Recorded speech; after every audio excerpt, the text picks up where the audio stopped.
ត្រៀមរួចហើយនៅសុំប្រមាណតួខ្ញុំជាអ្នកឲ្យតែមិនខែក្រោយគឺខែក្រោយទៀតតែលើកូននេះរៀនត្រៀមទៅកូននេះឈៀតធ្វើការតែមក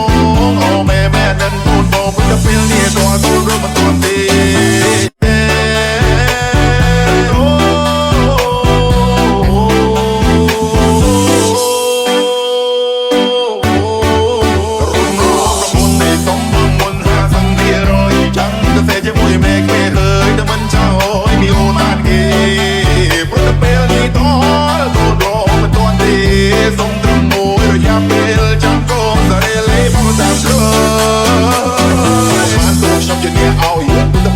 ខ្ញុំត្រៀមរួចហើយនៅសុំប្រមាណតួខ្ញុំជាអ្នកឲ្យតែមិនខែក្រោយគឺខែក្រោយទៀត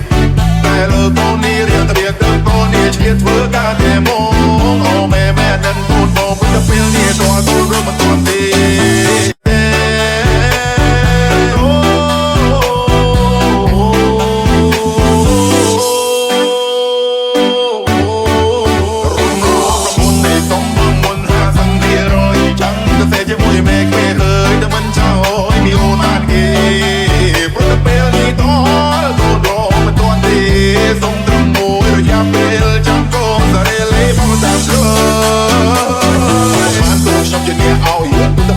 ខ្ញុំត្រៀមរួចហើយនៅសុំប្រមាណតួខ្ញុំជាអ្នកឲ្យតែមិនខែក្រោយគឺខែក្រោយទៀត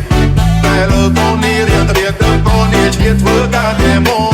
អូម៉ែនឹងកូនបងទៅពេលនេះតើកូនរត់មិនទាន់ទេ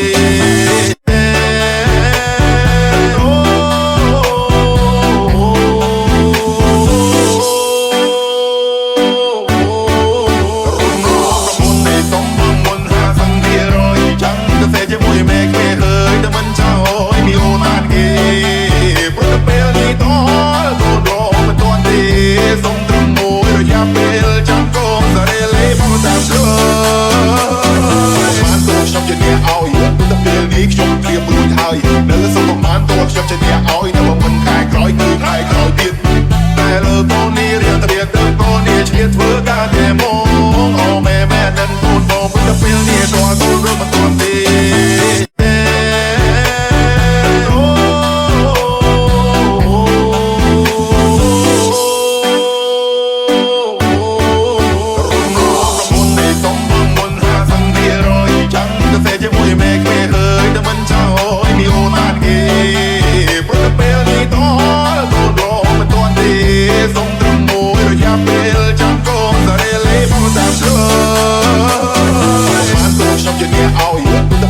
ខ្ញុំត្រៀមរួចហើយនៅសុំប្រមាណតួខ្ញុំជាអ្នកឲ្យតែមិនខែក្រោយគឺខែក្រោយទៀត